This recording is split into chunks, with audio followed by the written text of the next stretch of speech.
babe. You got me running, got me running. Shake it, shake it, shake it, baby.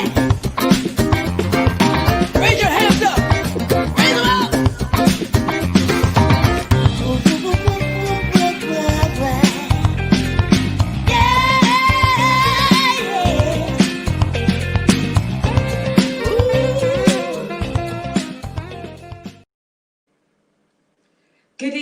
Good evening, and good evening again, and welcome to After Dark. This is your girl Yvonne Michelle, and I am here to host this show for you today. I'm super excited today that you are here and we are here all together for this show. Now, we are looking at relationships. This is an adult relationship show, and this is where we deep dive, we go behind the black curtain, and we start to explore and unpack lots and lots of different issues that we have in relationships.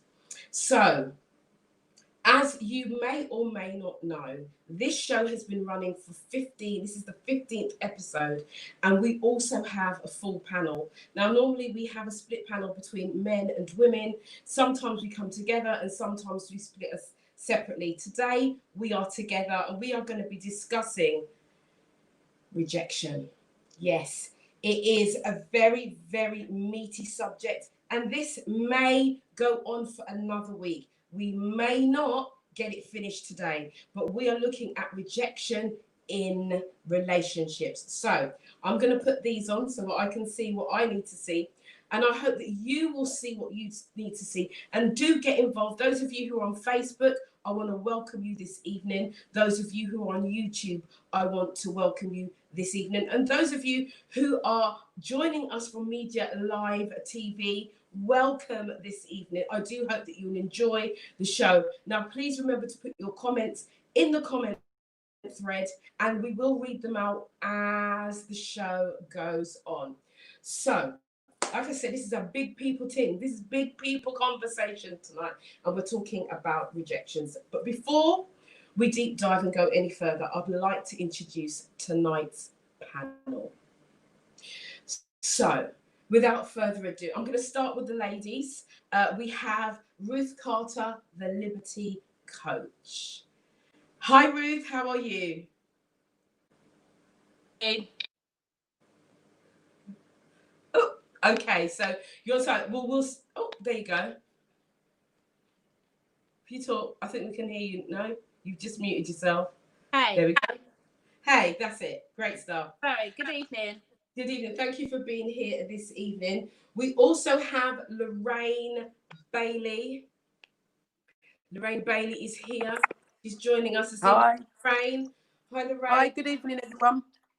We have Karen Eastman. She's also here. Hi, good evening, everyone. Good evening. And we have some gentlemen joining us this evening. We have Kellyon Ross. Kellyon here. Hey, Kellyon. Hey, what's happening? Hey. You good?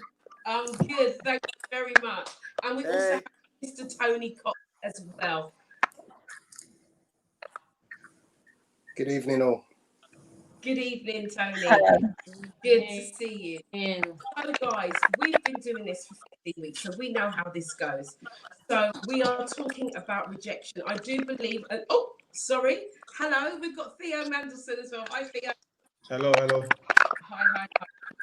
So, we know how this works. We're going to be discussing rejection and from the viewpoint within relationships and how it affects us, because as we know, the show has started really highlighting singleness within the lockdown period, and the show has kind of grown.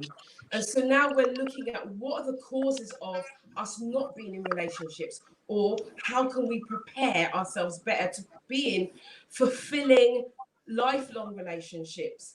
And it's about us going through those processes and actually knowing what we need to do to move further in that process. So without further ado, we're going to just deep dive into the subject matter. Now, rejection can be defined as an act of pushing someone or something away. right? And that can be a romantic partner. It could even be within the family. But today we are dealing with partnerships. So understanding rejection. Rejection is emotional, and it's because one party or the other, normally one party, doesn't want to be with the other, but we can react or respond differently. So today we're going to explore that.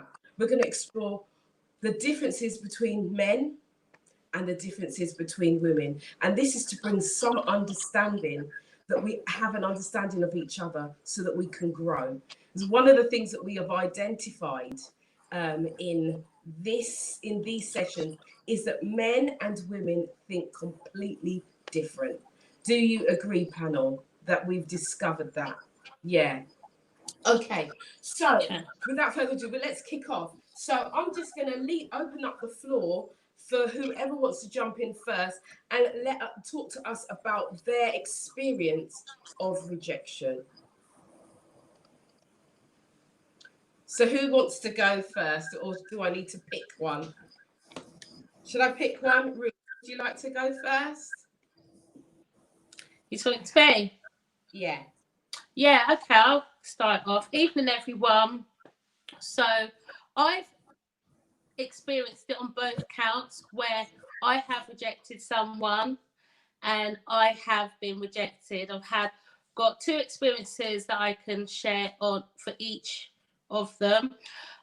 One of them was my daughter's father, who I rejected him, and I rejected him because his behavior was violent.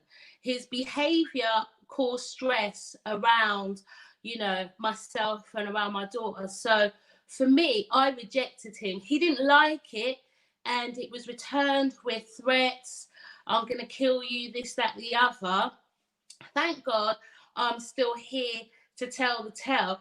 But, subsequent partners haven't been so lucky with bust sockets in their eyes and, being a coma for 3 months and stuff like that. So for me, I feel that type of rejection for that kind of behavior, I feel was warranted and necessary for safety reasons. So that's one example I wanted to share. And the other example in terms of where I've been rejected was from my last previous relationship that was over 2 years ago. And it was a situation where, in my mind, the relationship was good. We had lots of love. We had great compatibility. There were some opposites, but generally we got on really well. And not only just between us, but between my children, and not just them, and my family as well. And the situation was just one day, and it was just like 7 days prior to a really big event that was going to take place in my life in terms of career.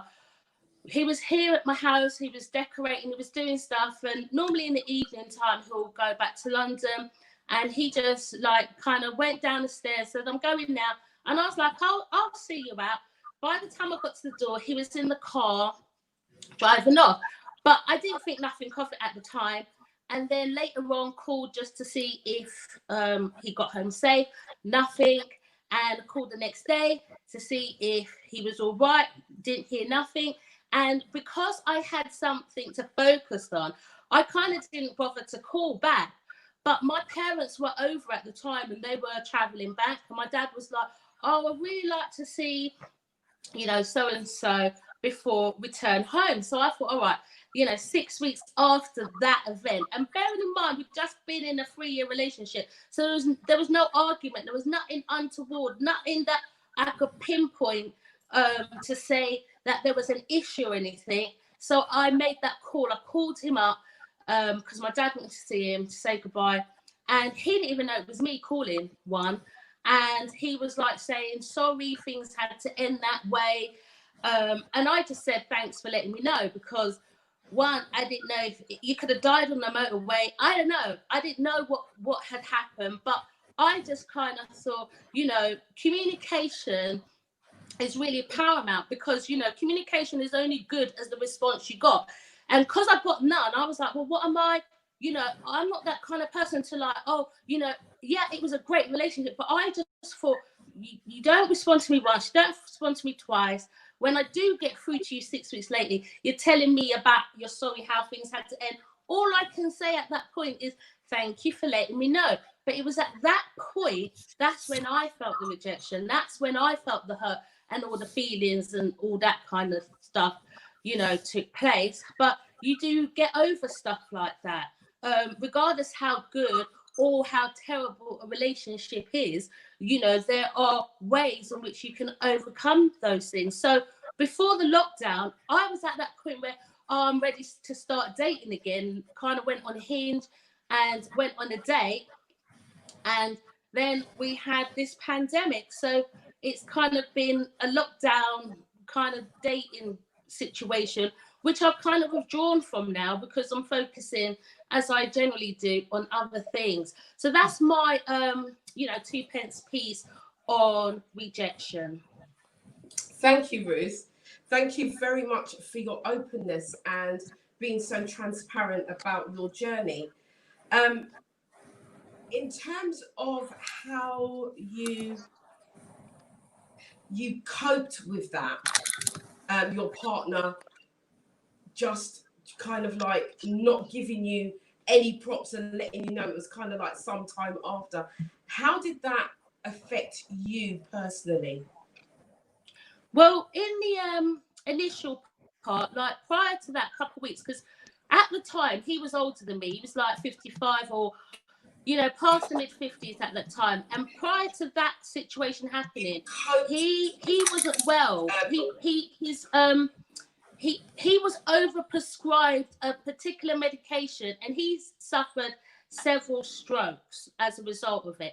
Now, when I saw him that week, because like normally we'd see each other weekends because I'm working, he's working, and whatever, and my son would go to his dad's every other weekend, so it was generally that time he would come. This particular week, he decides he wants to come for a week, but bearing in mind he's just had these mini strokes and whatever not have you. I'm like saying, stay at home, rest, do what you need to do.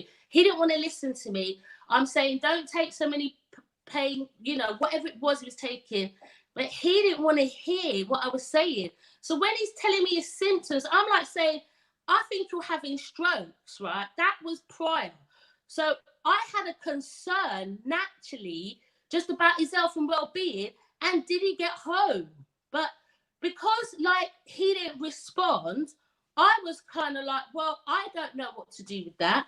And it does sound a little bit uncaring at the moment, but I was like, I have got something to do. So I was, you know what I mean? It's not like the phone weren't ringing, it was ringing. And it's hurtful, but if you've got a family to raise, I don't feel, for me, I had the time to have a pity party then. But like 6 weeks later, yeah, I cried because I was like, my gosh, I felt like this was my soulmate. I felt like this is someone who I connected with on a real deep level, like spiritual, intellectual, all kind of things. Do you know what I mean? In the time that we were together, I could see that my life had changed. It was, you know, my life had changed as a result of that. You know, my children, everything had changed. Everything was a good thing. So I would be like, why would you want the good thing to last? But I can't answer those questions because I didn't get that resolved. So I resolved myself. You know, I stepped out of it. I dissociated with the situation. So it wasn't unbearable. So I could help and still do what I had to do. I still had work to do. I don't have the job where I can turn up depressed or have a pity party because I'm doing state changes and state managements and stuff like that. So I've got to kind of set my own kind of mindset up so that I can do what I need to do for other people. But for me, I just needed time to heal, and getting involved with someone else wasn't the right thing for me. Jumping in bed with someone else wasn't the right thing for me because I really felt I had connected with this person. So I needed the time. I've had the time. 2 years is enough time, man. And I was ready to start to engage again. Okay. Thank you for answering the question. I want to come into one of the guys because we're talking about how a man has rejected a female, and I want one of the men to come in and respond to that in terms of, you know, have you ever been in that situation where you know, the partner that you have been with feels that everything is okay, but you as a person have felt that it's not for you, and how you would have dealt with that particular situation? Is there a man? Oh, is that Tony? You coming in, Tony? Yeah, sure. So I can't say I've had anything exactly the same as what Ruth has just experienced and what she's just explained. But it's one of those situations where I can basically say sometimes you just don't click. And it takes a little while for you to work out whether the relationship going forward is worthwhile staying with, or whether it's something you want to abandon. I've had very few rejections, but I know that the mantra which I've always adhered to is that people grow apart over a period of time. So when I confront rejection, it generally tends to be because me and my partner have grown apart for some reason or another. That period of time could be 16 years, as in my second marriage. It could be 5 years in my first marriage. It could be 6 months. It could be 4 weeks. You know, I don't think there's any secret that relationships come and go. They're things that you have to work on, and some will be good and some will be bad.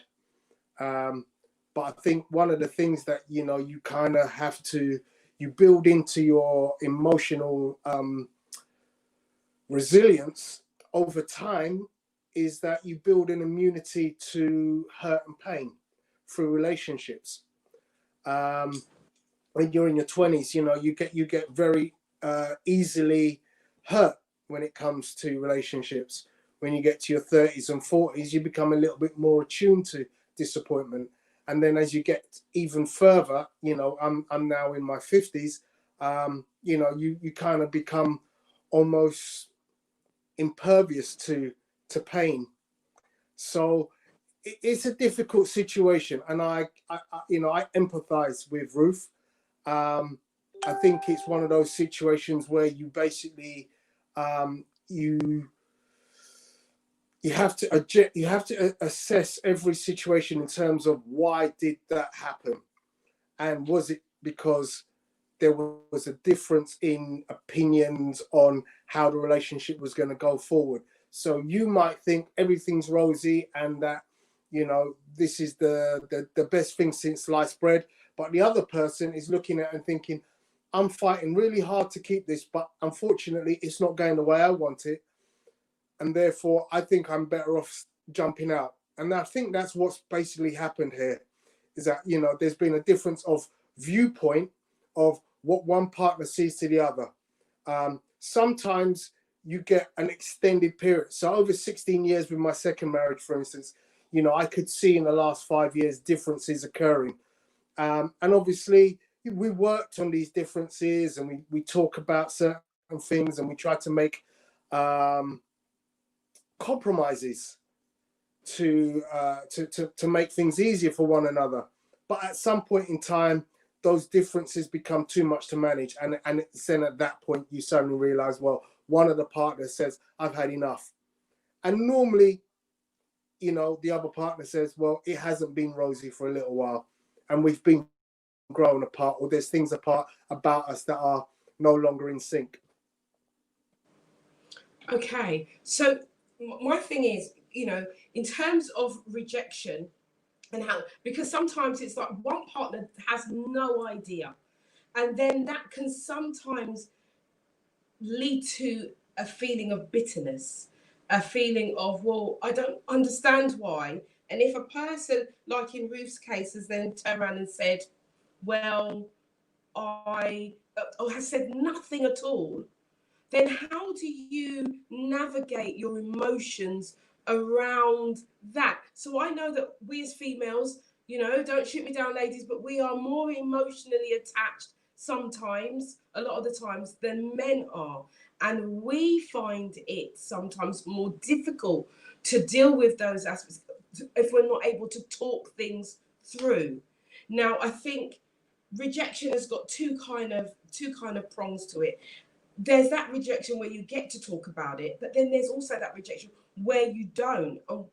The type I want to talk about is when you don't. It's how do you deal with that? How do you navigate your life through that? Because remember, there are many of us listening, many of us who are in the chat. There is many of us who are sitting here who are single, who have gone through relationships and are now have gone through that rejection state and want to start a new relationship. But like a few weeks ago, we had the question, how do you deal with somebody who has baggage?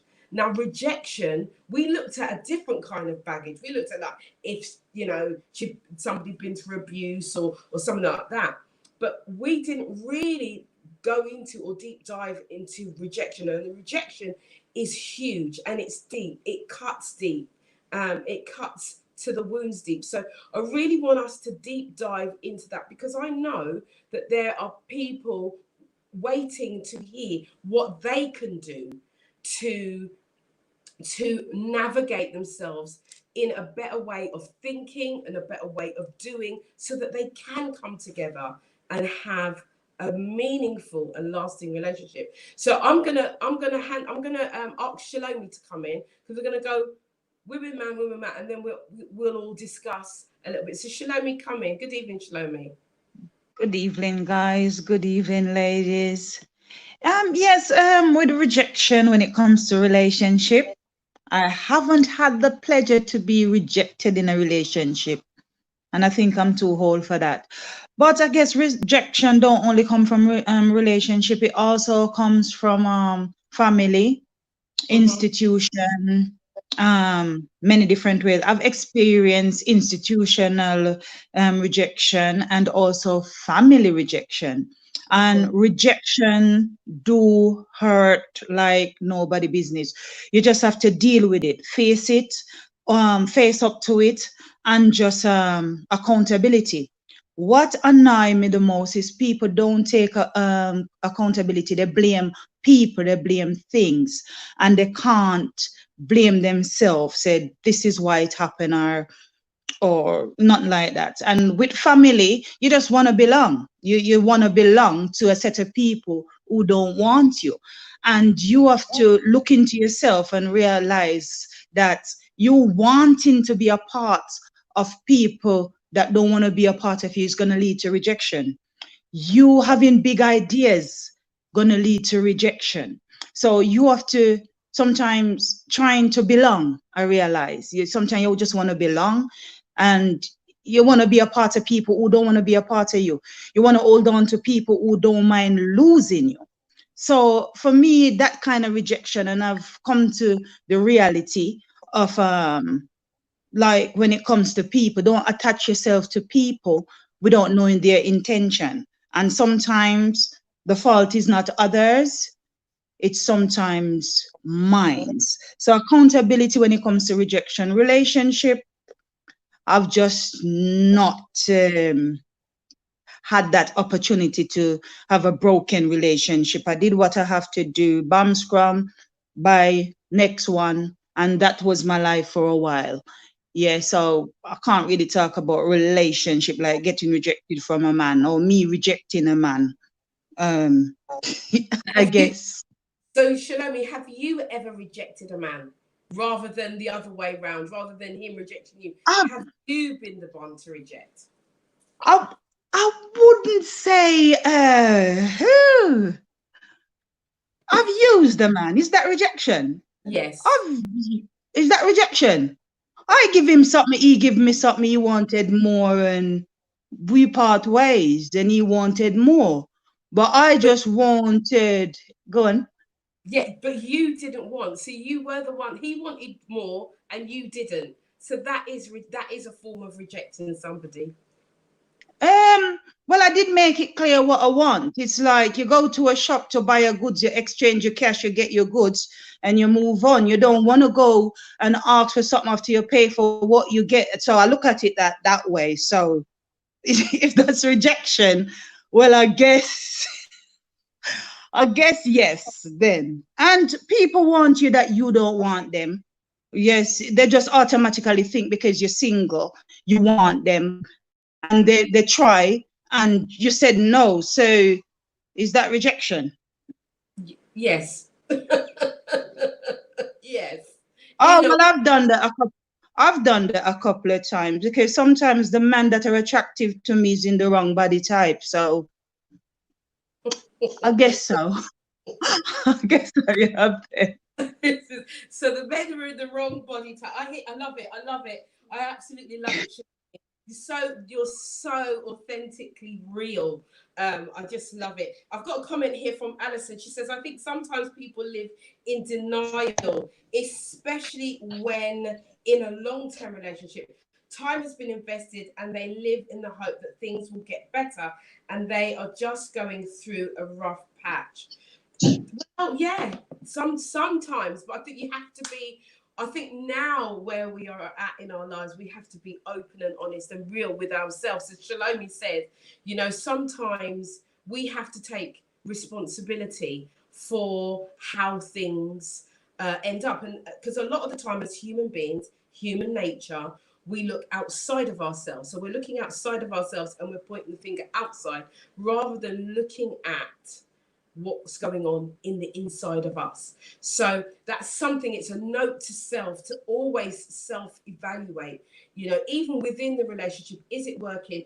Am I happy with this? And I think sometimes we go through relationships and we don't ask ourselves, we just go through the motions because we have a partner, and sometimes it's easier to just go through the motions than to be honest and just say, actually, this isn't working. It isn't working. So we've got lots of comments coming in on Facebook and YouTube. Guys, keep the comments coming. Keep your comments coming. We are reading them out. Faye Thomas Green is saying, I think a lot of the time we have been told or we have been shown, but we have chosen to ignore it. Now, sometimes that's true. Sometimes the writing is on the wall and we ignore it. So thank you, Shalomi, for your comments. I would love to speak to one of those men that you rejected. I really would, just to see how they feel and how it was for them. Because it's, you know, because the way that you are, it's like, well, yeah, well, I suppose, yeah. I gave them, I told them what my intention was. And like you say, you said, it's like going to a shop. You go, it's a transaction. There you go. I'm giving you this and you're going to give me back that, and that's it. But when emotions are involved in it, it changes the stakes. I'm going to bring in Theo. Theo, are you there? Hello, Theo. Good evening, good evening. How are you? I'm wonderful. How are you? I'm good. Hello, everybody. So, Theo. Rejection, that's a good one. I've been sitting there racking my brain. I haven't been rejected. And have I rejected somebody? I can't really think to my knowledge. I kind of concur with what Tony was saying. You know, relationships I've had, they kind of just drift apart. We just drift apart over time. So it's not like we are together after a period of time, 4 weeks, 3 months, whatever it may be. We just separate, different interests, time changes. So I wouldn't say there's been a rejection where I've had like a big argument or anything like that, or there's been a big bust up or breakup. Even if I had a long-term relationship, we've kind of split up on good terms. So can't really speak about that one. So let me ask you that. So in terms of it fizzling out or it just kind of dies a death, is there no conversation in that? In that, you know, you just stop talking, you stop ringing each other. How does that? So what would happen is, so if you're speaking to somebody, say every day, and then it will go down to maybe twice a week, 3 times a week, and it slowly but surely it ends up being like once a week, once every other week until it's like once a month, and then just drifts off. So it's not like you've had a separation to that. It's just time. Ladies, do we concur with this? Can any of you relate to what the guys are kind of saying in the fizzling out and it just, you know? You can answer. You can come in. Come in.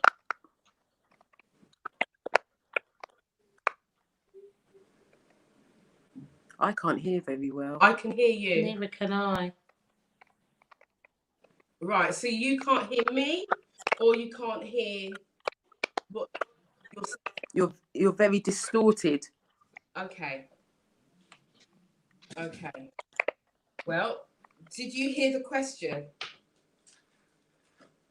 What will happen is this. Let's try this.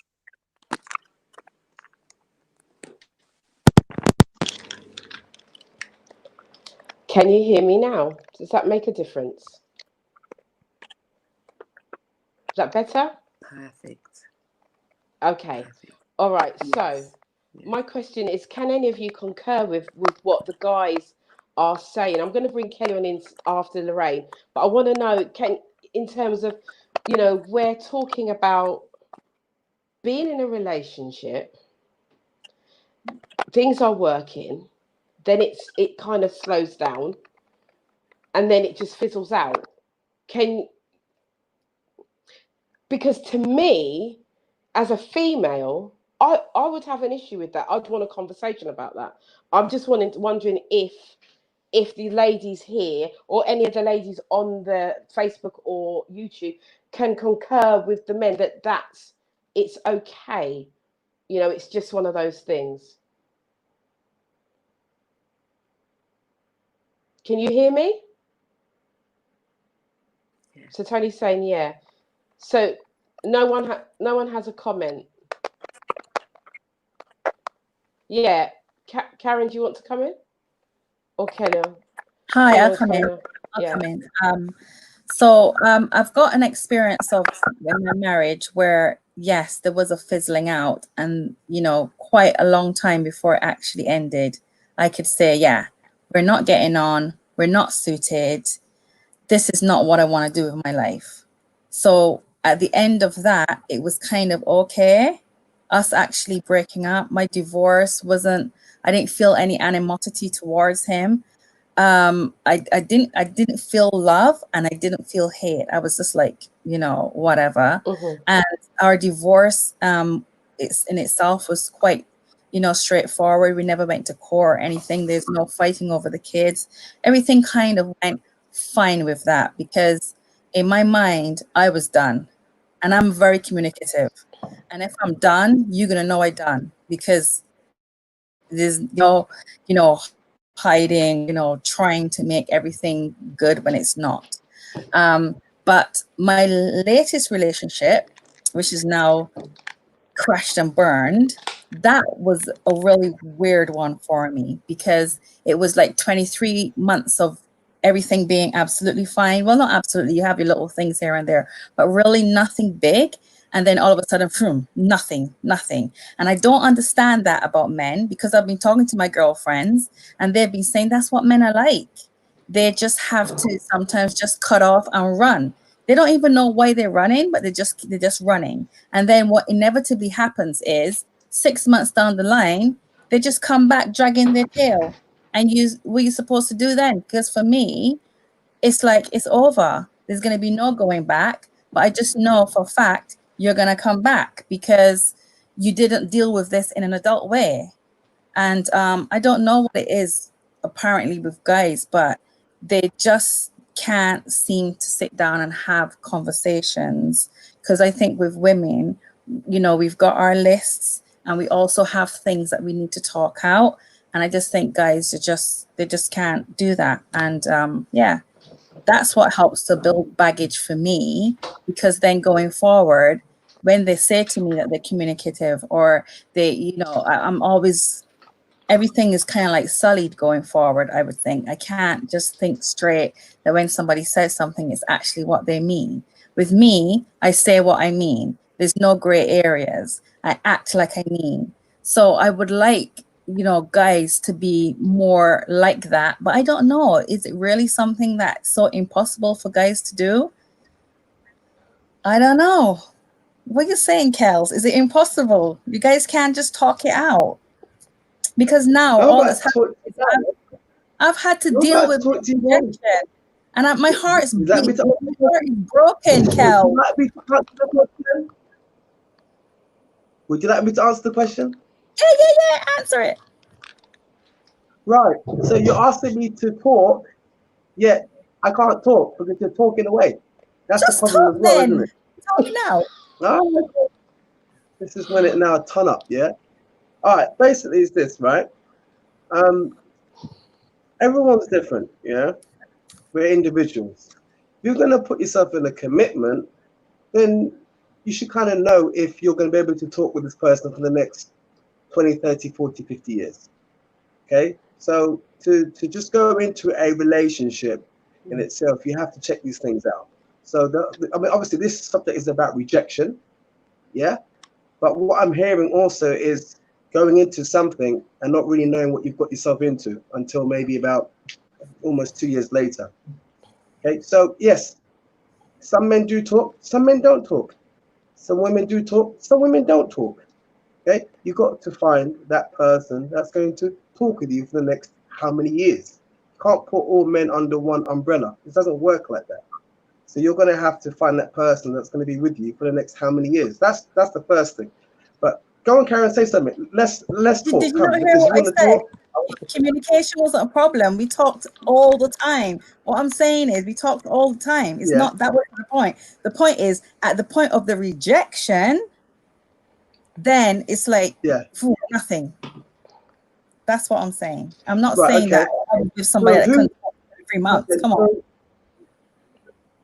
All right, so let me just be clear. So you're saying that how you actually had the divorce was civil. That's what you said, right?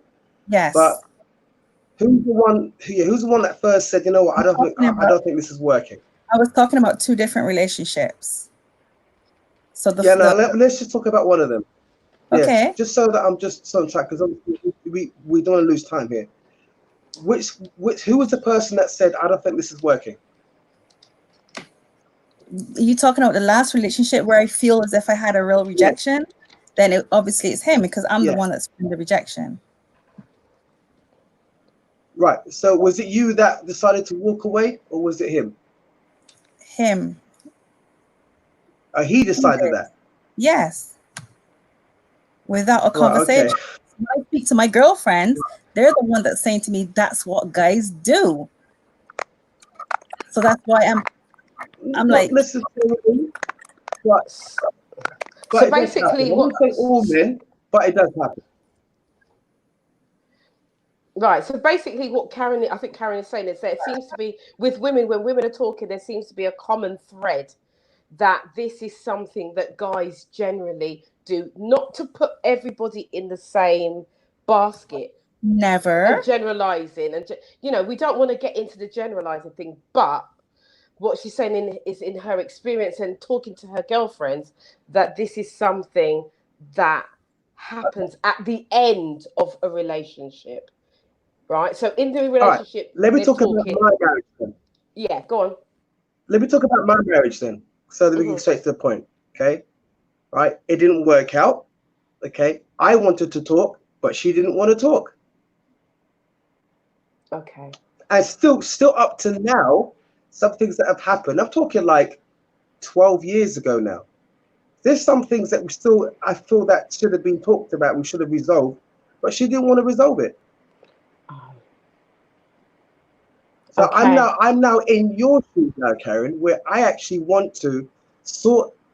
Okay, the marriage just didn't work. It just dissolved. I tried to patch it, tried to bring it back together. She just didn't want to. Okay, cool. I mean, we're fine now. We're good friends now. I would have thought even being good friends, we're going to talk about some things, but it looks like it's just going to just lay in the coffin. But I wanted to talk. She didn't want to talk. What am I now an alien? Am I just one of those guys, you know, that does want to talk? No, you're not an alien, my darling. You're not an alien. But I think, well, guys, there's three of you here. The guys can come in. Theo, come in, because, yeah, you've got something to say. Theo, come in. So what it is, with me, I always told the lady up front what the relationship was about. So if we went there, we went there. So I always told them up front. So when it fizzles out, it fizzles out. So there was no, like, they didn't know from the get-go if it was a serious relationship or not. So it was told from the, I laid it out, and that was it. I've had women turn me down and say, no, they're not in for that. That's fine. Maybe that's my rejection, but I didn't really see it that way. So I see. But this is the thing. This is the thing here, right? And this is what I know. And I know this for sure. Even though you would have had those relationships and you would have been crystal clear that this is what it is, one out of the two of you, and normally in some cases it's the female, one out of both of you will catch feelings with the best intentions in the world. Right, with the best intentions of the world, we can have this thing, we can have a little ting, but there's going to be a time, if it goes on for a period of time, let's say if it goes on for maybe let's say 12 weeks, somebody out of you is going to catch feelings and want more. This is where rejection comes in. So does it matter that you say that this is a little something? It's not a serious relationship, because when you start to spend time with somebody and you start to have that sexual connection with someone, I'm just going to go there, that people catch feelings. People want more. And most case scenario, it's the woman. And then because the man, even though he said in the beginning it's nothing, his actions are telling her that it could be something. It feels like something. We're in a something. So by the time he's like, yeah, I'm ready to dust out now, she's caught feelings, and then she's the one, even though she hasn't spoken it, more than likely feels rejected because of that relationship. Is that a fair analysis to say? yeah, that's fair. That's fair. But I was as consistent, so I didn't change how the relationship was. So if she wanted more, there was never going to be any more given. Mm-hmm. But what is more to you, and what is more to whatever more she wanted? So right? if it was more of my time, that was never going to happen. If it was doing extra things that we didn't normally do, that was never going to happen. Because I knew if I did, then it would take on another dimension of the relationship. Okay, so come Shalomi. I see your finger up. I see Shalomi, then Kelly on coming. What I notice is some people get a few little bum and call it a relationship, right? That's what people go on dates and they call it a relationship. Somebody say to you, listen, I would just want to have a good time, nothing else, and people get the feelings caught up in that and call it rejection. People married for papers and then decided they want more than what they collected, and then feelings get. So rejection to me come in like self-rejection. Some things are not rejection. Some things is common sense is not so common amongst a lot of people. Because if I say to you, you know what, I just want to have a good time with you, and then you're going to get your feelings tied up in me, that my feelings ain't available to you, I just want to have a good time, and then you call it rejection, then you get bitter. I've had instances where people get bitter when I said, you know what, that's just a trial, like nothing, and they get the feelings involved. Rejection is part of life. Everybody has to be rejected, but not because we want someone or something, we are going to get it. And this is my problem, because you have some people speak it, say them want to, claim it, speak it and claim it, something like that. And some men is out of your reach and some women is out of your reach. And some woman want some man that is out of their reach. And some man wants some woman that is out of their reach. So I believe some rejection are self-inflicted. I believe it is you know how it's gonna end. Like you know from you see a guy, if he has money, you're just gonna take a few money and then buy. You have some man, they don't kiss you because that's not what they want. They just want a bam. And then a woman want more. So let's be real about this rejection thing, right? Because so I see everybody rejection. If somebody don't want you, they don't, and you know that they don't want you. Like, it's like you see some guy and you know you're gonna give him the wrong phone number. As you see him, you know you're gonna give him the wrong phone number. But you have some guys that just think I can have any, like a guy would be 5 feet and he will come up to me, looking up to me, and he think, you know what, I can have any woman.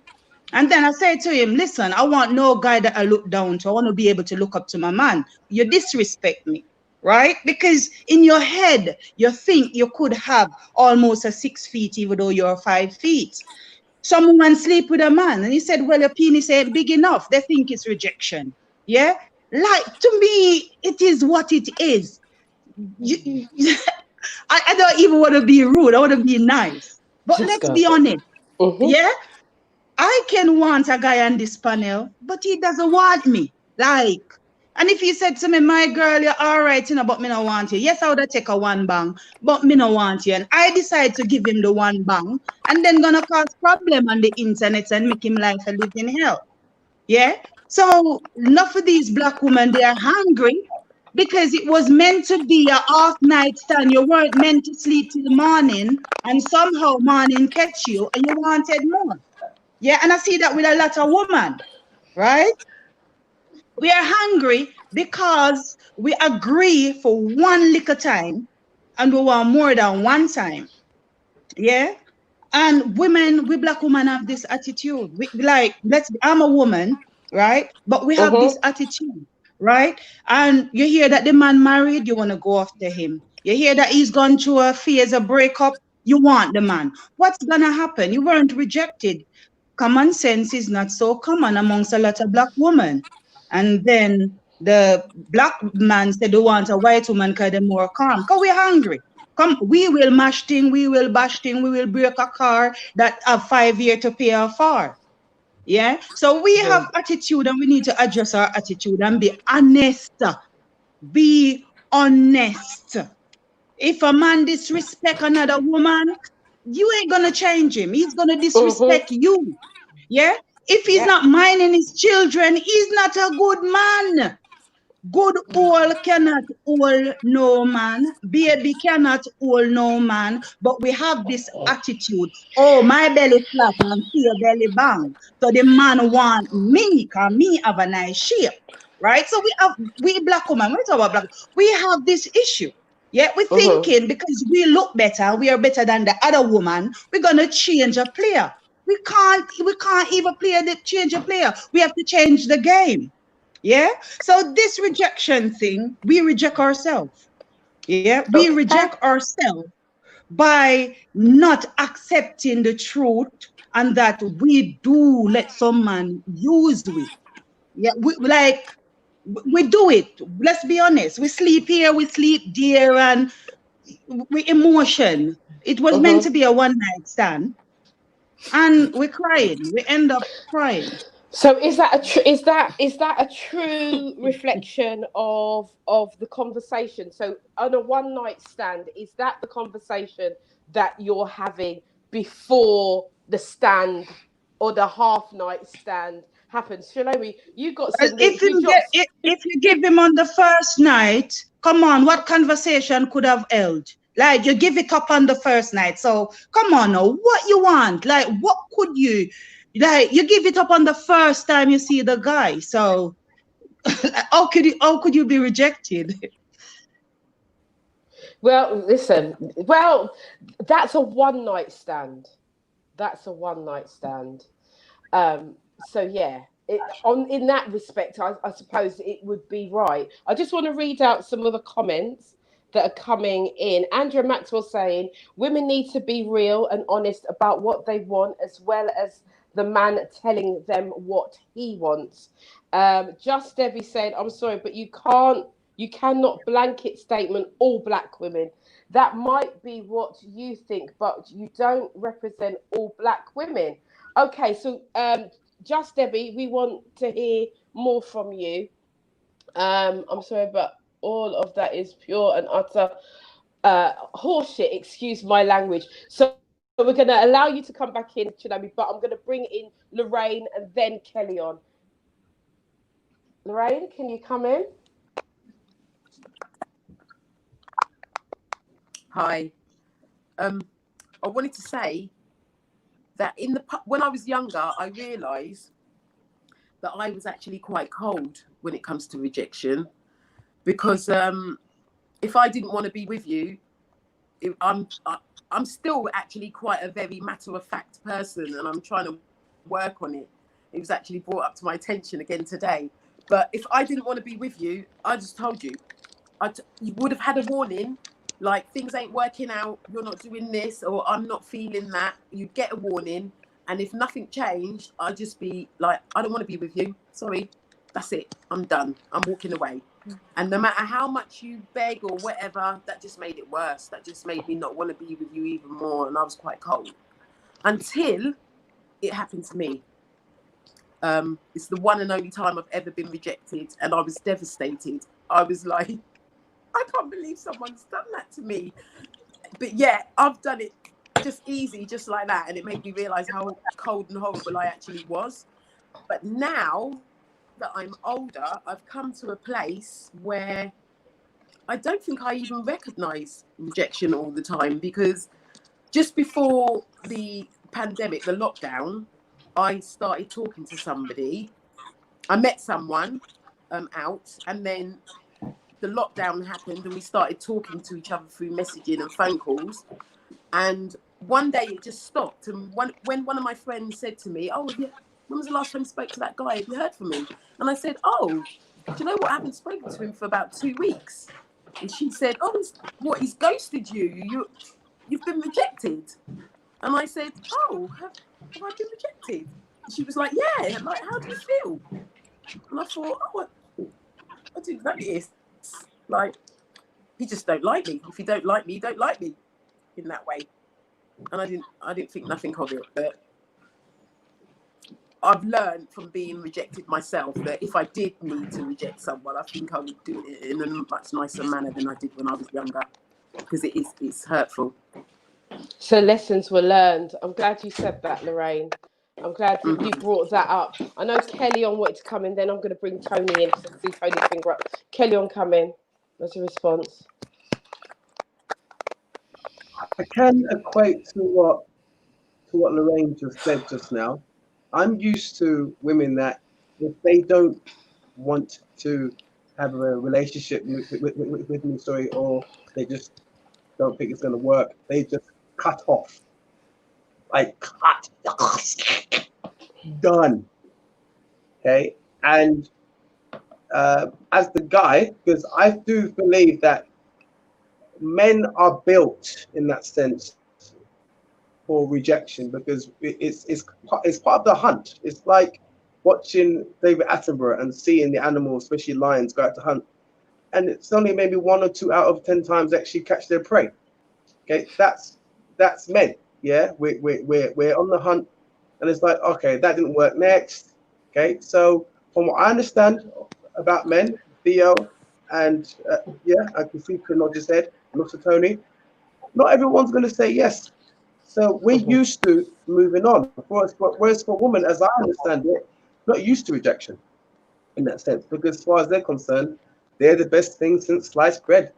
They are like the mother nature. They are the rose. They are the fragrance in the ear. Okay. Now I'm not saying all, but for what I know, a woman would not approach a man, the old tradition lady, because she doesn't want to feel like be rejected. And then she's gonna wait for him to approach him. Obviously, that rejection could maybe come. So he approached her. That rejection could come maybe if he didn't approach her. So maybe you might feel rejected there. That's the indirect rejection. But men, we're just used to being directly rejected. I think rejection, there's different levels of it. That's what I can agree with what Shlomi was saying. Rejection in a marriage, especially if there's children involved. And I have experienced this where not being able to see my children for some months. Yeah, because of, it's part of that whole rejection thing. And men have, as you know, yes, it's bad now, but it may be 5-10 years ago, you just wanted to see your kids, and unfortunately there are repercussions in that, in terms of that, when it comes to rejection. If it's a one night stand, I mean, for goodness sake, like, hey, how can that really, as I can agree with what Shlomi's saying there. I've had it where even on dating apps where I'll be talking with a young lady and then she just stopped talking. So, okay, I guess that means that I have to now move on, But I've had it as well where women have hollered at me and I've not responded. Is that rejection? I guess maybe it is rejection as well. It works both ways. I think there's a difference between, like being on a dating site and someone talking to you and then it fizzles out. I think once human beings connect with each other, I think that and have a relationship of whatever sort, and normally I think there are some people who have relationships and it's not sexually based and have a level of intimacy because they're spending time, they're giving their energy to that person, and they would feel devastated should that relationship end. But I think there is more damage done when it is a sexually based relationship and it then fizzles out for whatever reason. Would you agree with that? And Tony, I'm going to bring you in then, Lorraine. Okay, just okay. Go on. No, I was waiting for you to come in. That's what I was waiting for you to respond. Oh yeah. Just just very quickly, right? I mean, just so that we're not kind of just repeating all what's been said, yeah. Okay. Some things work, some things just don't work, and it's just a thing of like just. But unfortunately, what I don't understand is when it has been cut off. This bit I don't get. If I don't feel like a relationship is going to continue with somebody, I don't just stop talking to them. That bit I don't understand. I don't understand that part. Personally speaking, because I would like that. We were friends. Sexual. I'm not bothered about it because as far as I'm seeing it, if I can give to you, because I don't see where you can be in a relationship and you're not strengthening them, you're not developing that person, you're not pruning them, and vice versa. So I've had it where I've been in a relationship and I didn't think it was quite working, but I just stopped talking. It's just like, so I don't feel like we can be a couple, but yeah, I could be your friend, right? But some women can't do that. It's just and that's it. I don't get that. But I don't some men as well. I agree with you there, Kelly. I don't get that. But I tell you what, Shalomi's statement is really sparking on Facebook. They're not happy. But we love Shalomi, and this is what it's about. So there's a lot of upset about the analogy of black women. But let me say this. This analogy of black women is how the world views us, right? And we got to be honest. We got to be to the point. It's jugular time. Shalomi has hit the nail on the head, and it has sparked something in the chat, because now it's like, well, we're not angry black women, but actually sometimes, I'm going to say not all the time, but sometimes, yes, we bloody well are. We're angry. And this is what this is about, because we want to get past that. We're angry because of how we may have been treated by men.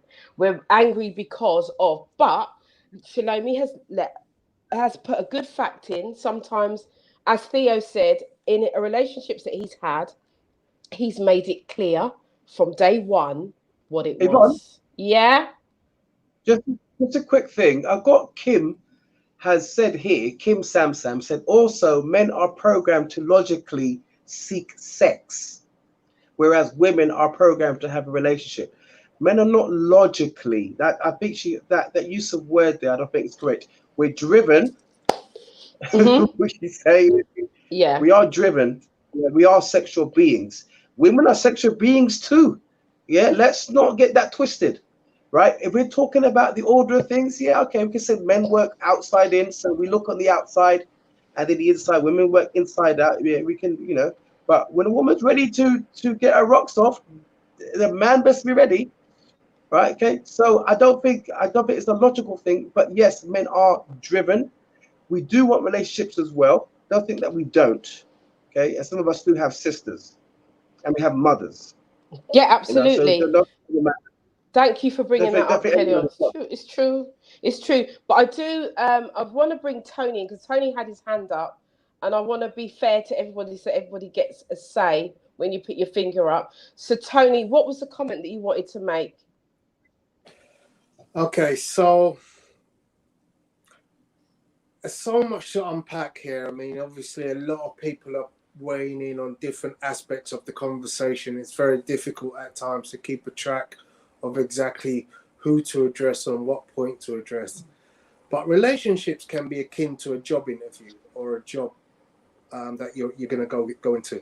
In life, you're going to go to different jobs. Yeah, most people don't have the same job from the time they leave school to the time they die. They go through a period of different jobs, and most people again will accept rejection at some point in a job. You know, if you do the right thing, you end up creating your own job, and you can generally be your own boss, and you don't have to worry about that sort of thing. But a lot of people will be able to understand where I'm coming from in terms of understanding that, you know what, sometimes you give your best into a job and you still get rejected. And you thought you was doing so well. You really did. You know, I was on time, never late. I put in the overtime. And then you come around one day and said, excuse me, sir, thank you very much, but unfortunately, we're going to have to let you go. And you're like, wow. You know, so I've been there. I've been top salesman in a company. I've had accolades, you know, them things up there. And you go, I was all of that to you, but you would still release me instead of going, well, let's make sure we keep him because he's a star. And that's what happens in life sometimes. You think you're doing so well with a man, yeah? Or you think you're doing so well with a woman. I'm buying her the flowers, I'm turning up on time, I'm making the calls, and you just think, I am doing everything to make this woman happy. And I'm enjoying it because if you're like me, you get joy in giving, yeah? But sometimes the rejection comes, you know, like, really? And it's one of them things. You will get hurt when you're in your 20s. And if that happens in your 20s, by the time you hit 50, you're like, well, you know what, it is what it is. If you couldn't accept me for what I was and appreciate the good that I bring to the table, c'est la vie. Move on to the next job. You know? The comment Shalomi made about black women applies to all races, Shalomi. It does. And I, you know, I've married black and I've married white. I've had relationships with various cultures, and I know it applies to both. The angry black woman is the angry. There's anger in a lot of different people of different races. So I don't think I'd like to taint black women with they're always angry, because it ain't always the way. I know a lot of loving people who don't get into the you know, the angry side. You know, don't get into that. You know, I've got to paint your car red and slash your tires mode. But then I've known white women, Indian women could be just the same. So it's a global thing. It's not unique to one race. Yeah, I think I'm there. I think I'm done for now. Thank you, Tony. Thank you for that contribution. And you're right. There is good and bad in every race. Absolutely, I agree with you there. However, there's always a however. I think that in my interpretation of what Shalomi is saying, I think she's addressing black women because most of the demographic of this show is black. And so, and that is how we are perceived worldwide. I don't think anyone can disagree with that. There's no thing, you don't hear the angry white woman, you don't hear the angry Asian woman, you hear the angry black woman. That is a thing, that is a stigma that we have. And Shalomi has identified that and brought that up. And so it is something to be addressed, because in a relationship, I know, but all races can be doing stuff and saying stuff, behaving badly. But I will say this, is that we have to address us. We have to address ourselves of where we are in our relationship. So I do agree with what Tony said. It is all races, but not all races have that stigma on them. And I'm not saying it's the right thing, because I don't feel that I know many angry black women. I don't actually. And I know a lot of black women. And I don't really know many that are, I would say, she's just an angry black woman. Do you see what I'm saying? But we do need to address it, because that's how we perceived, because we are, what's the word I'm looking for? There is something about the black woman who is assertive, right? And sometimes assertiveness is mistaken for aggressiveness, because we are confident a lot of the time in what we are saying. And that may be that I don't like you, I don't fancy you, I'm not interested in you, or whatever the statement may be. I think that we are assertive, and sometimes it's misconstrued as being angry, but it doesn't take away the stigma. It doesn't. So that's just to kind of clear that up. Sadie is saying here that rejection can be attached to other issues. We know that to be true. And she says, I also think it depends on people's interpretation of rejection. So again, going back to what Theo had said in terms of his relationships, that he'd made it clear.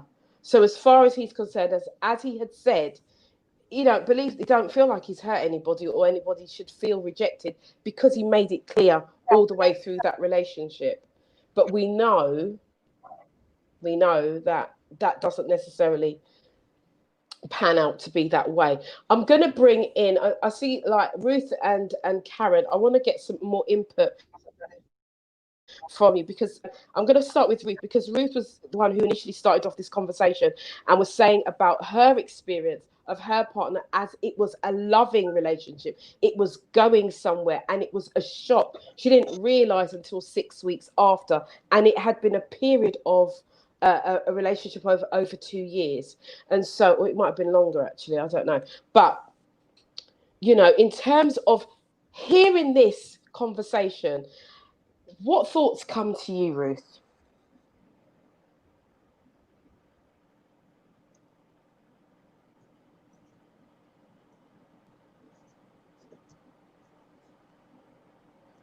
Can you hear me? I know that there's a slight delay. Can you hear me, Ruth? I can hear you. You can hear me, Kellyanne. And Theo can hear, but Ruth, I don't think Ruth's hearing. She can't hear. She's frozen. I think she's frozen. No, she's not. She's not frozen. She's saying she can't hear. All right, let me move over to Karen. Karen, can you hear me? Yes, I can hear you. Yes. Wonderful. Thank you, darling. So I'm just going to flip the same question to you in terms of where you're at and hearing this conversation, because you again said it was decided there was no communication. So hearing all of this, how does it equate in your mind? Hearing this. I mean, there was no communication at the end. So the rejection itself is, for me, neither here nor there, because I'm the kind of person, one, you didn't need to tell me no twice. I ask a whole load of questions, but I think Kel said something about you at least think that you're that person's friend, and that is the bit that I found a bit hard to deal with. Us not being in a relationship anymore is fine, because life is too short. I'm quite quick at picking up and just moving on from that mind space. But it was just the fact of the not talking after. But I know that I had to do a lot of thinking, and I think very quick, and I could change my actions very quick and how I deal with things quite quick. And I just shifted my mindset. And for me, it was simply this. I'm judging him by my own standards. So I'm judging him by how I think I would respond to the same thing. But that's not his experience. That's not his life. So therefore, I just have to realize, I just need to let him deal with it the way he's dealing with it. And the way I'm dealing with it is to just look after myself. And I realized that a lot of the rejection I'm feeling is more about my addiction to the attachment to him. So once I was able to realize these certain situations in my head, I was quite quick in moving on emotionally. So emotionally, I moved on quite quickly because as far as I'm concerned, that's come to end. Better for me to know as soon as possible. Thank God it wasn't drawn out. Do I want to have 23 months of a horrible relationship that fizzled out? Or I had a great relationship and it just fell off a cliff? And to me, looking back at it now, I prefer the latter as opposed to the former. And I'm happy now. It's done, it's over, and I've moved on. And that's how I've dealt with the rejection in this instance. Whatever it was, it's in a capsule and I've moved on. And I'm definitely, number one, I'm a woman. Number two, I'm Black, and I'm not angry. And I've never got into any big confrontations with people in regards to rejection at all. I'm quite a logical person. Like Theo said, you go into something and you make it very clear what you want or what you don't want. And I'm fine across the board. If it's going to be a relationship or if it's going to be something short time, I'm not really, one to catch too many feelings over things that might happen in the bedroom. That's just me. And that's how I live my life. Life is too short. I'm not going to be crying over anyone. Spilt milk, done, move on. And that's it. That's me. That's how I deal with rejection. Lovely. Thank you for that, Karen. You said something so key. So key. It's like you just dropped a bomb. You just dropped a gem. And you said you judge that person. We can only judge by our own standard. And our Yes. standard is not their standard. No. And so how they will perceive what's going on is completely different. And I think that this is something that we could all learn in relationships, that when things don't go right, we get into a sense of, oh, he's done this, or oh, she's done that, and don't they think of this, and don't they think of that, and blah blah blah blah blah. But actually, we have to remember that we can only judge according to our own standard, and our standard and the person. It doesn't matter how long you've been with them. You can lay down with them for 55 years. Their standard is not going to be the same as yours. And so thank you for that. That was an absolute gem. There's so much going on in Facebook and on YouTube. Gosh, it's hard to keep up. Lady Destiny says the man who has rejected may have self-esteem issues, so rejects to make himself feel better and doesn't feel a need to explain his rejection. I don't know, but we're going to come into Ruth, because I went to Ruth. Can you hear me now?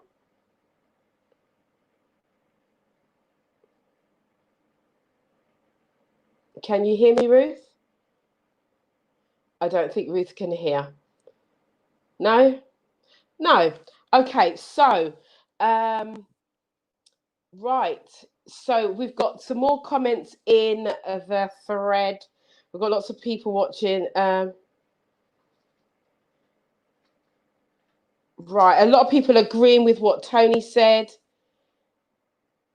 Right, and Tisha Brady saying, yeah, she doesn't subscribe to being an angry Black woman. I understand that. And Sadie saying, is it anger or confidence? Which goes back to what I was saying earlier about that. I think Faye Thomas is saying, I think we are powerful and that is sometimes intimidating. But Tony has come back to say Black men are commonly called aggressive, which is very true. Very true. I'm a teacher and I know a lot of fellow Black male teachers who are, I don't know what that says. It's got a lot of letters there. Tony, do you want to come in and say what that comment is? Because it's quite a quick. I don't know how. I Yeah, cannot sorry say about that. I hit send before doing my proofreading. Sorry.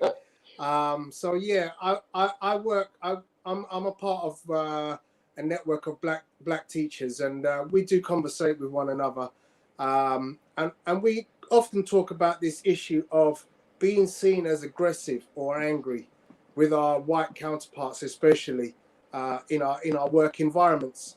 And it's just a label that we get. It's a stigma, and it just compounds what you've been saying, about, black people in general, both male and female, quite often just get labeled aggressive. Because when we talk with passion, we're aggressive. Yeah? Listen, we don't even have to talk.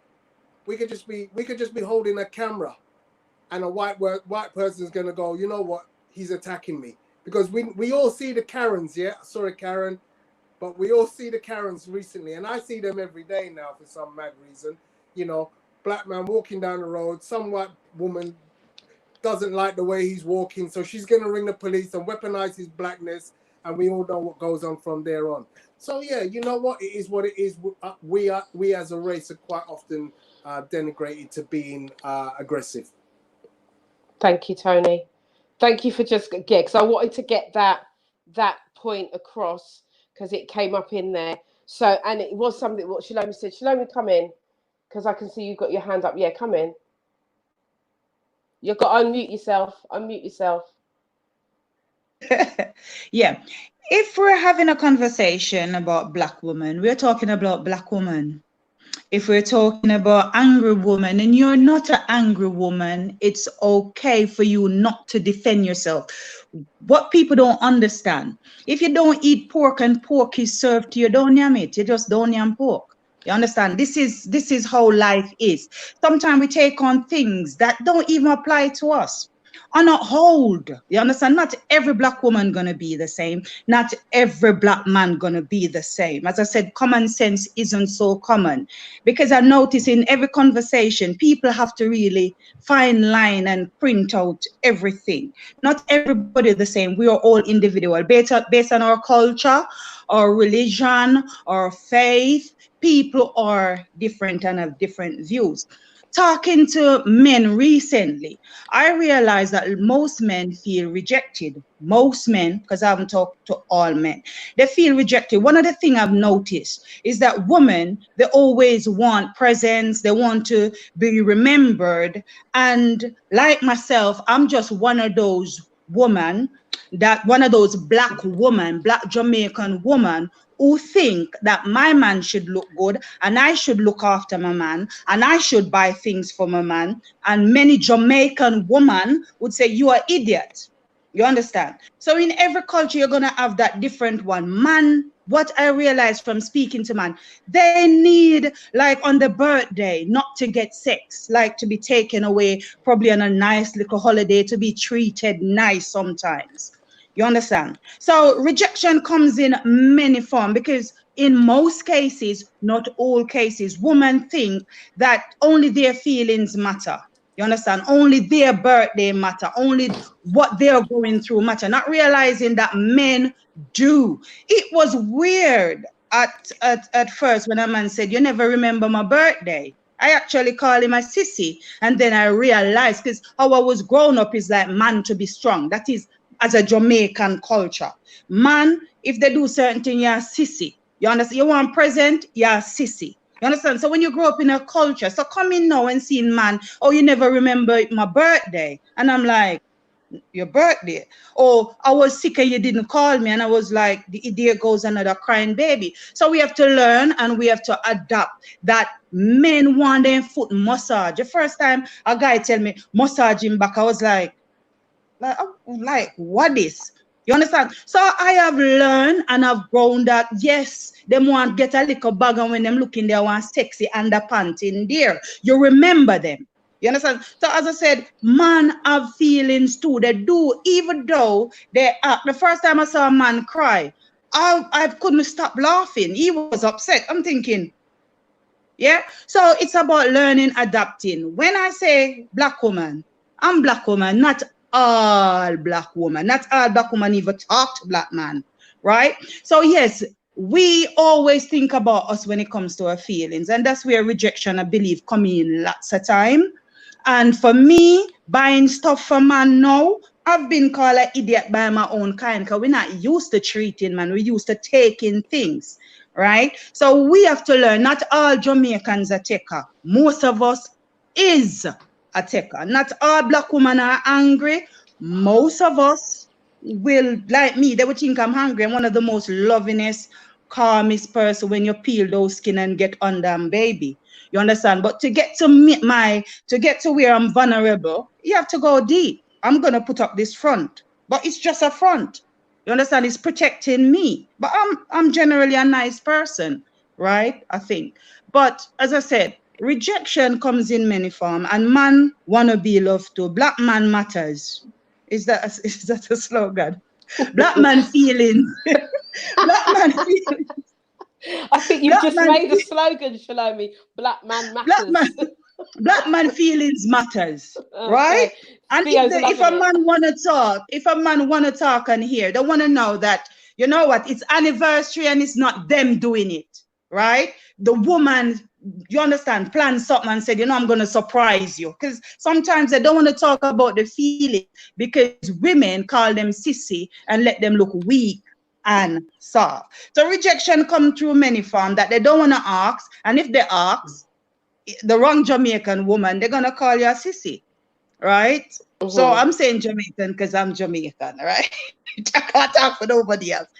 Yes, but black man feelings do matters, and rejection come in many forms, like many different liquor forms. Thank you, Shalomi. Yeah, that's it. Thank you so much for that. Theo, come in, because I could see you like with your hand up, like, yeah. So come in and you can respond to what Shalomi is saying. No, I was loving that. I was loving that, man. I was loving that. Shalomi, I'm useless at dates. My wife will tell you. I even forget my own birthday. So, birthday presents and all that, whatever. It's overrated. If I get one, it's nice, but no. And the foot massage, I don't think I've had that since I played football. And the masseuse massage my feet. I've never even requested that. So whichever guy's doing that, I don't know, man. They're pampered. I'm like you. I grew up in Jamaica, so. Yeah, I'm not used to that kind of living, so it's all good. But yeah, I was enjoying that. So shalom, yeah. But is it black man's feelings matters? Yeah, I like that one. I'm gonna use that one. Yeah, I like that. Black man's Yeah, we like that feelings one. matter. Yeah. But can I address the aggressive black woman? I'm seeing the comments going up, and as Shalomi says, if that's not you, you don't have to defend it. We know it's a stereotype. We all know it's a stereotype. And it's what's been said. We've all had it. We've all heard it. I've had it. I'm not even an aggressive guy, but we've all heard it. We've all said it. So people defending it and shouting it out, it's like not really need to do that. It's not that deep. We're all black people on this panel at the moment, so we all know what it is. We've all actually experienced it. The minute you raise your voice at work or any environment, your class is aggressive. It is what it is. Even if you're not aggressive, your class is aggressive. So we don't have to defend it and make it into a big strap line going on and on and on. Let's not be too sensitive. Yeah, we're very touchy and sensitive over words. Things that's not necessary. But we had this. We did when were you there the week when it was said baggage. People getting upset with the word baggage. So, guys, if it doesn't apply to you, don't take it on. Just don't take it on, man. Take it on, man. Just leave it alone. It's not your as bag Shalomi to said, carry. Shalomi said, if you don't eat pork, don't eat pork. It's simple, isn't it? Yeah. Kelly on, come in, please.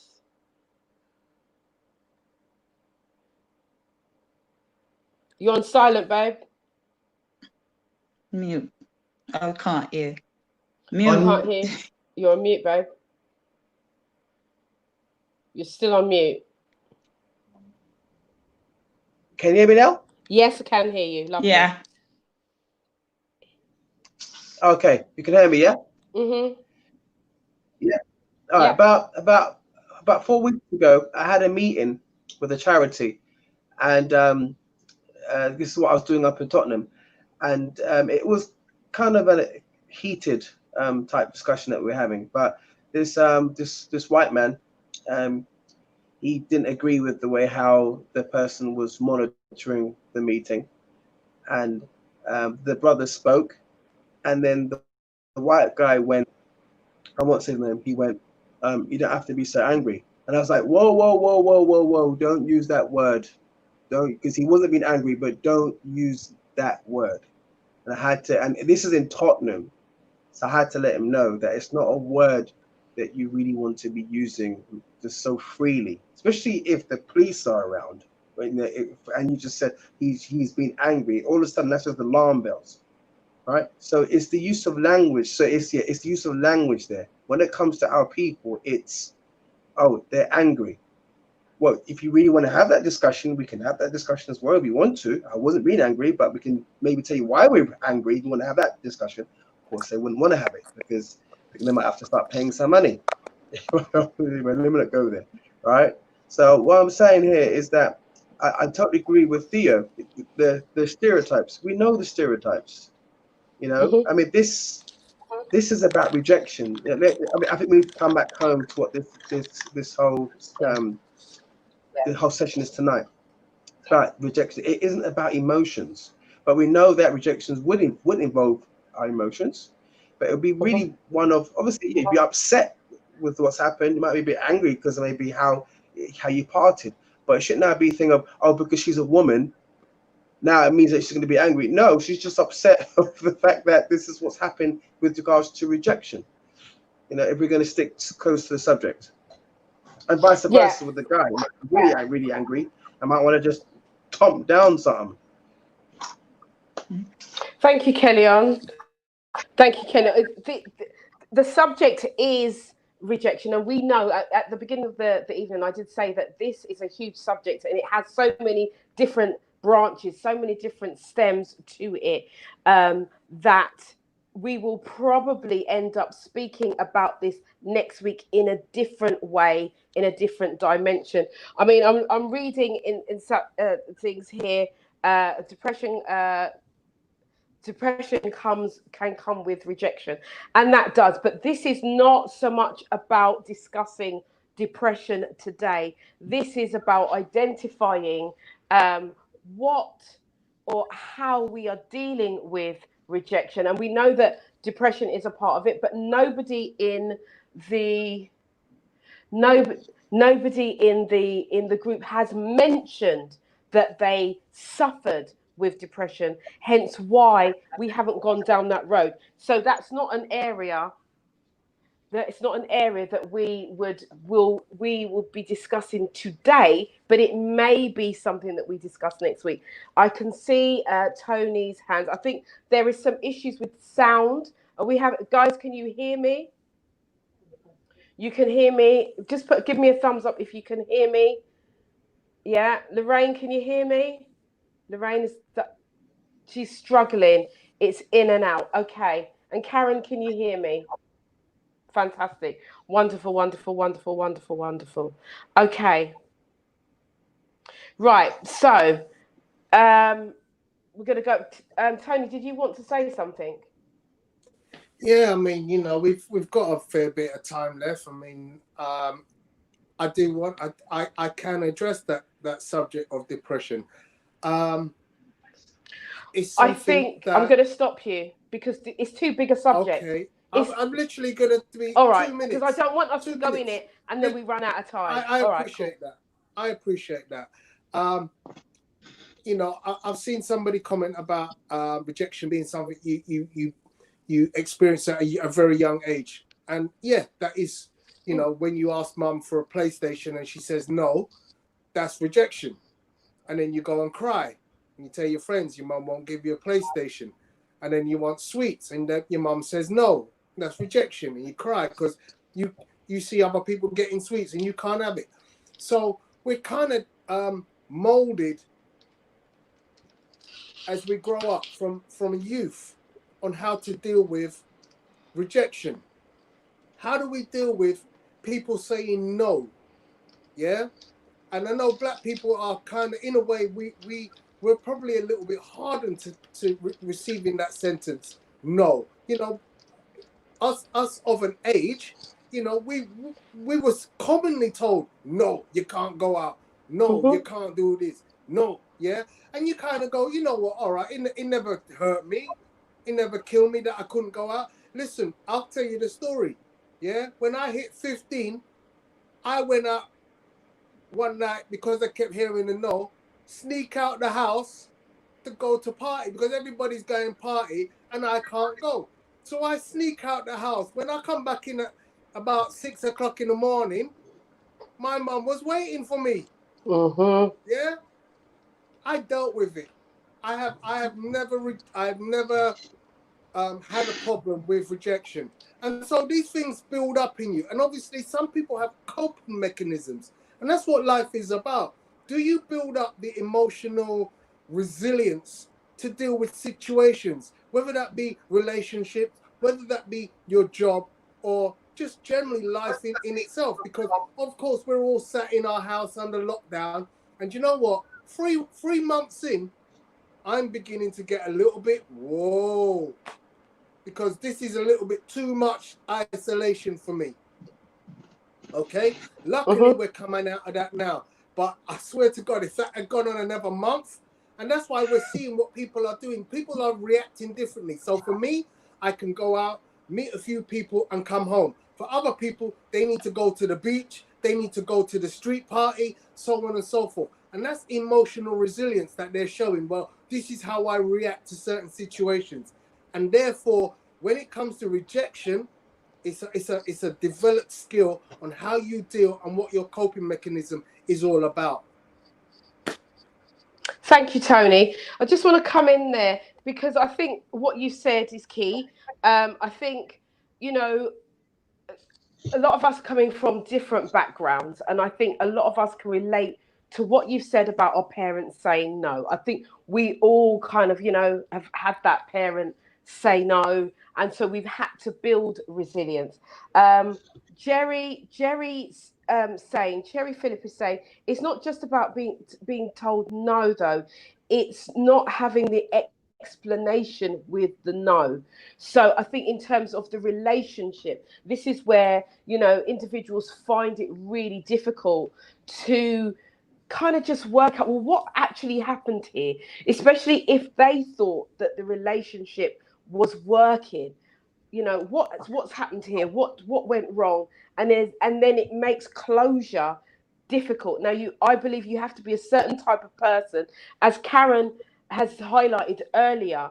You know, she's very self-assured, and you know, she knows who she is, she knows where she's going, so she kind of just took time and worked that out herself and realized that, you know, her standards is not his standards, and that's now she's closed the door, and now that's now on him. She's dealt with it internally herself. I think that you know, from judging from what's going on the feed, there are lots of people that are not able to do that. And I think that maybe the panel here are people who have mastered that. So this whole thing with depression and feeling a little bit low, you know, is something that we would have to do separately from this show. I don't think that this is the show to do it in. We have half an hour left of the show, and we cannot do depression in that time. So the show, as I said in the beginning, guys, and I can see the push. I can see there are individuals pushing that agenda. We will do a show on relationship and how depression has a part of that and moving forward, but it will not be today. All right, I'm just saying, it will not be today. We have to do things in order, and there is not enough time, and as I said, it will go into different parts of the show. Okay, so right, Parita says life is an experience daily, and rejection and acceptance is growth that doesn't break you, but it makes you stronger. And in some cases it does. In some cases, people are unable to cope with that. But again, we will deal with that on another show. Ruth, you're back. Can you hear me? Yes, I can now. Okay. So sorry. It's So okay. sorry. I could only hear certain people, so I was only getting bits, but I'm here. Okay. So it's glad to have you back. I wanted to ask you from what has the things that have been said thus far in the show, what do you take away from what they've said in terms of your testament of saying of how things affected you 2 years ago? Well, it's clear some people are just done and some people like goodbyes. I'm just the kind of person that likes goodbye. Like if something's over, just say that it's over. I think it's all right to have that conversation to say to somebody it's over. How you see something is not how I see it. And just say, I just wish that person had the guts just to say, instead of like, I'll see you and go out the door, was to say, I'm leaving you and I'm never coming back. That would have made much more sense because I would have known. I would have been clear. I would have known. But I just think that, as from what I'm hearing, men do it, women do it. I've done it. It happens. It doesn't feel good. But I do feel like moving on is the best choice and looking at yourself.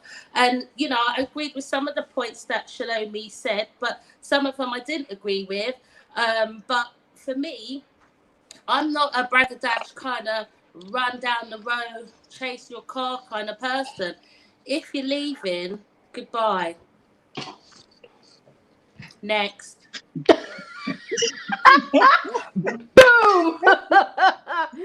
That's a mic. I don't have the mic. We had the mic. Veronica had the mic last week. We've got a golden mic, guys. Shalomi, you've had the mic for several weeks with your lyrics. Moves, I like that, Ruth. Shalomi, come in. Tony said something a little while about our parents saying no. Jamaican parents, they said no to everything. When they're beating you, they tell you to shut up. Sometimes you don't even know what you get beaten for, So I grew up not knowing why. But somehow I didn't even know that was a kind of rejection. I did not thought that was just the norm. Like, she will ask you a question, but you're not allowed to answer Who's it. commenting more? Who do I need to look out for? Can Oh, some I can hear talking. Can Am I still on? Yeah, I can hear you. Oh, yeah. So I grow up not even know why I'm getting beaten. And while she beating, she will tell you to be quiet. Right? And one thing I've learned, there are times in life when I had to close without a closure. I had to move on. As I said, not relationship with man, but with people, or as I said, some form of institution that can't really go into, right? But I had to learn to move on without closure. I have to learn to let go without even knowing why. And you know what? To be honest, it hurt like hell, and it can either break you, or it makes you. But every rejection, I think, breaks you, and then eventually you have to just move on. It is like you're not gonna know, like friendship. For me, the worst rejection is like friendship, not knowing why the person won't talk to me no more, just not knowing why. And I have to build this. It is what it is. Shall me move on? I have this attitude. Some will, some won't. So what? And as soon as somebody said, I love you, this little voice in my head said, till when? Right? So I have to build up a way of coping, because people tends to move on without even telling you while you sit there waiting on them. And I've realized that. So I realized that sometimes I'm not going to get closure. Right? It's just you know what? I hate it. Like one of the worst things that keep me up is not knowing why. But I've learned, and to say that, oh, it doesn't bother me, I'm lying, right? Because it does. It's like you don't know why. But I've learned to close without closure, with going on without getting the apology. I've learned to move on without knowing why. I've come to the reality I'm good enough for me. And one of the worst rejection I've faced is when I rejected me. I've rejected me trying to belong to a certain group and a certain religion, a certain faith, a certain this, and I rejected me. And I think that was the worst rejection I've ever faced in life, thinking I was not good enough to belong. And I'm thinking, damn girl, why you not good enough? There was a point I thought I was ugly. Look at me. Like, you understand? So people will let you feel even ugly.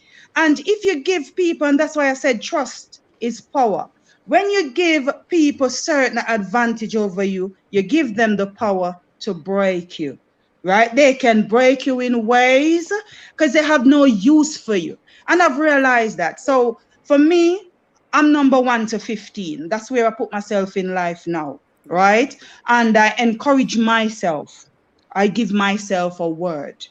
And if I think this wig ain't working out, I'm going to get a red one, a blonde one. I'm going to change it until one work for me.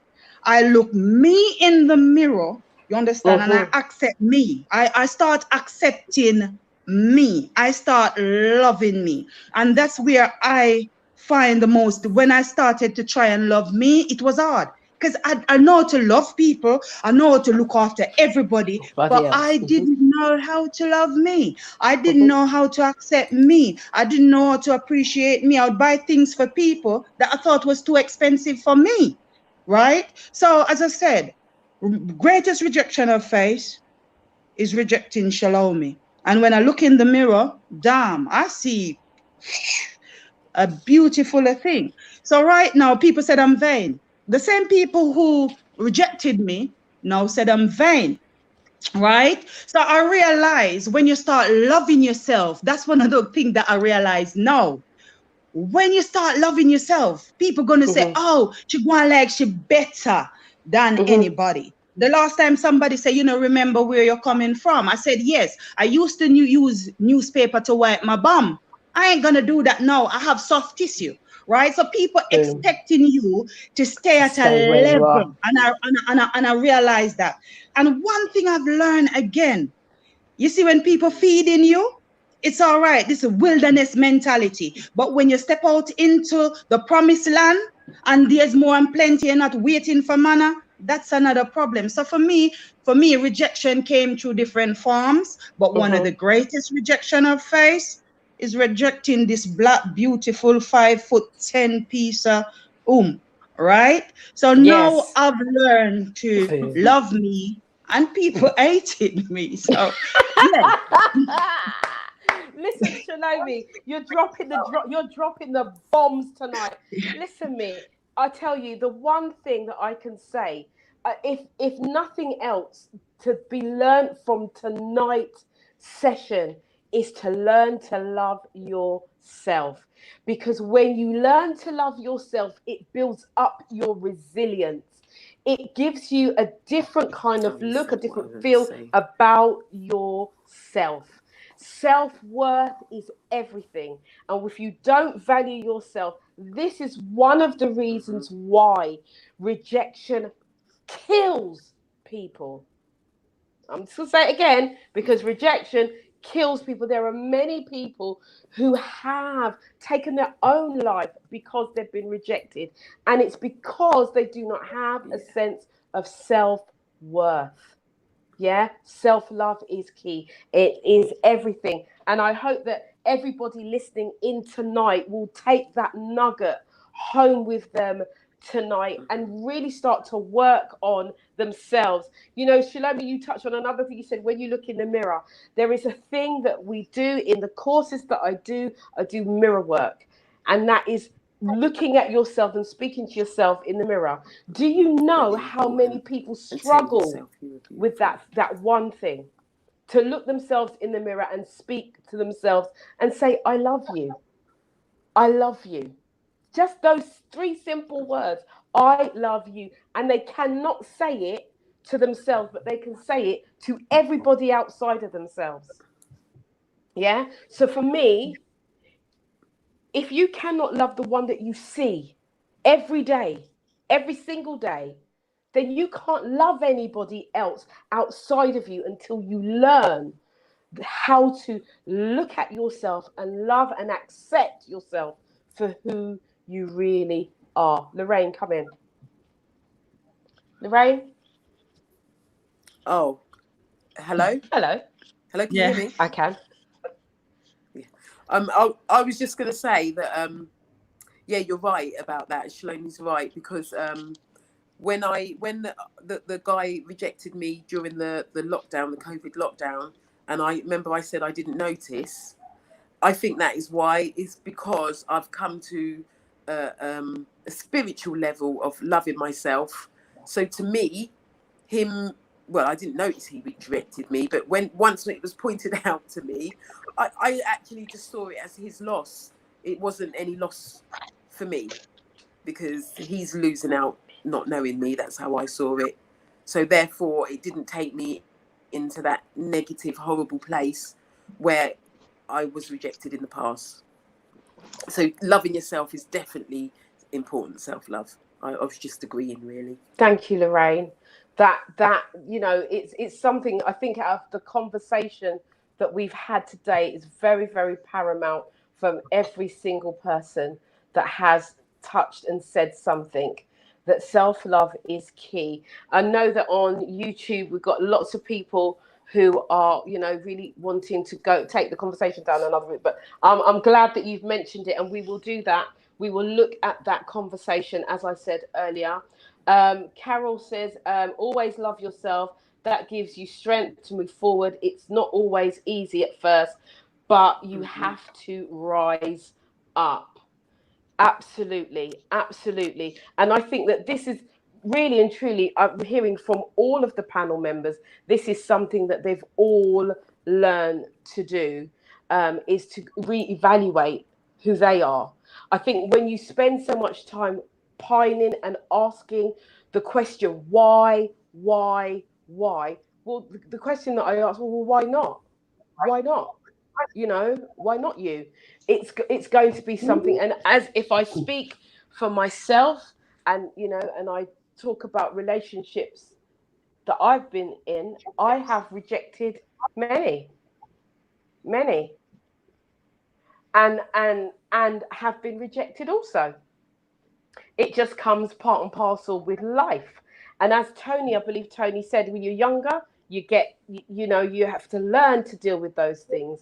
And as you get older, you actually navigate your emotions a lot differently than what you do when you're younger. Unfortunately, not everybody has those tools. Not everybody has those techniques, and people struggle. And this is where we hear the conversation of depression, self-harm, and all of those things come in. But if you learn the life lessons, and I do believe that life is a big lesson, then you can overcome a lot of things that you think are overcoming you. Do we understand that? So we're coming down to the last, it looks like the last 10 minutes of the show. So what I want to do is I want to get something from each and every one. You've got a couple of minutes each. Well, actually, 1 minute. 1, 2, 3, 4, 5, 6. Yeah, 1 minute each. And then I will round up the show. But just before I do that, Kim says, rejection is like grieving. Everyone has a different time frame, and that is so true. Thank you so much for identifying that, Kim. I really like that statement. Right. Also, Desi says, Yvonne, this show is so is that permanent? Pertinent. That's the word I'm looking for. And the panel are giving us some great nuggets to take away and think about. So thank you so much.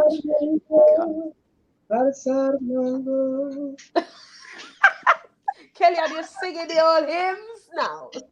No, I was in mute, you know. I was just warming up my voice. I thought I know what I'm gonna do when I'm gonna have my minute. I might have to start my minute, innit? But you know what, Kelly, and do you know what I think we should do on one of the sessions? I think we should sing. Because Kelly on is a singer. And then we normally have Cheryl Lucas also. She's another singer. We're all professional singers. Hello. Ruth is a singer as well. I'm telling you, but we'd have to work it out so we don't get the delay. But that's another show. So who wants to go? Who wants to step in first and say do their 2 minutes or 1.5 minutes? Or do I need to pick somebody? Kellyanne, you wanted as you started to sing the song, I'm gonna hand over to you. Yeah. Go for it. Yeah. I think Mike has definitely been dropped. People in the thread said, Kim said I got a nice voice. I was gonna say, I found the greatest Smile, love of all inside of me. That's what came to me. That's what came to me. When Sloan said all that, I could have been her backing vocal. I believe the children are our future. She's the one, let them lead the way. I thought, yeah, I can sing something there. But anyway, I think some really nice things have been said tonight, and it's about respecting yourself, loving yourself, and that's the first rejection. Is if we don't do that. This whole thing, we get caught up in this whole male female thing. We are different, but we all came out from a woman. And obviously, in terms of and obviously the difference is that men, our organs came out. With women, it stayed in. That's what the difference is. But we can work it out. But yeah, I've been inspired by today. Some really great comments. So I'll leave it there. Thank you, guys. Thank you, Kellyanne. Thank you, Kellyanne. I'm gonna come to Lorraine. Lorraine, do you want to say your? And I'm gonna come in after that. You're on mute. You're on mute, darling.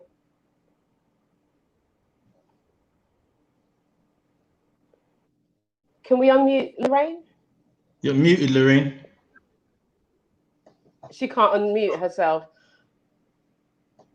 All right, let's go to Karen. Karen, can you unmute? Oh, there you go. There you go. She's done. Wonderful. Hello. We can hear you. Yeah. I was going to say, I think when it comes to rejection, we just need to treat people how you want to be treated. Really, like think about how the other person's considerations and their feelings, and then it should be a lot easier. Be the person that you would want to be rejected by. If that makes any sense. Be the person that you want to be rejected by. Yeah, I think we know what you mean, Lorraine. But okay, you know what I mean. Yeah. Mm-hmm. Okay. Okay, just to say, we've got. If someone ever rejects me, like in a nice way, I'll say, I can take that. That's all right. I can take that rejection. Thank you. Okay. We've got Delroy on here. I think it's Delroy Tullock.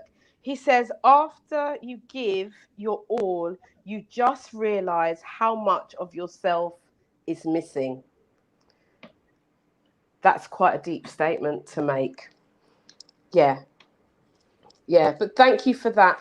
You notice how much of yourself is missing. This is why we must work on ourselves, especially those of us who are single, right? Right. So I'm going to quickly come in. We've only got a few minutes left, so you have to be really, really quick. Tony, come in for me, darling. Yeah, well, thanks for having me again on the panel. It's been entertaining and educational at the same time. And I look forward to seeing you again very soon. Lovely. Thank you, Tony. Karen, come in for me, please, sweetie. Hi. Yeah, so in terms of rejection, we just have to realize that no one can make us whole but ourselves. We need to know who we are, be grounded, and if someone's going to reject us, obviously, but if somebody rejects me, obviously they ain't got no sense. But at the end of the day, you're dodging a bullet. And the sooner I could dodge the bullet, here I am at the end of the day. I just want to be out of it. I don't want any pretense. Rejection, bring it on. Thank you, my darling. Right, Theo.